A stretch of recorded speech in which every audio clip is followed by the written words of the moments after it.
नववर्षाची सुरुवात अनेक जण नवे संकल्प घेऊन करत असतात। यातच नागरिक वर्षाच्या पहिल्या दिवशी देवदर्शन, गड किल्ल्यांना भेट किंवा समुद्र सफारीचा आनंद घेतात।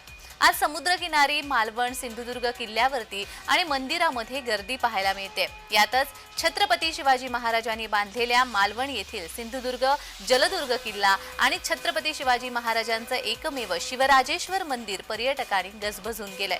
येथील पर्यटकांची शिवमंदिरामध्ये गर्दी झालेली पाहायला मिळाली।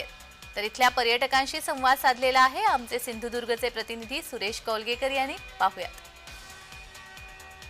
2024 संपून 2025 लागलेला आहे आणि नववर्षाची जी सुरुवात आहे ती छत्रपती शिवाजी महाराजांसमोर नतमस्तक होऊन केली जाते। हे आपल्या समोर काही मावळे आहेत, आपण त्यांच्याकडे थेट जाऊया। मला सांगा, आज आपल्या संपूर्ण अखंड महाराष्ट्राचे दैवत म्हणजे छत्रपती शिवाजी महाराज आणि त्यांच्यासमोर तुम्ही नतमस्तक होऊन आज नवीन वर्षाची सुरुवात करताय।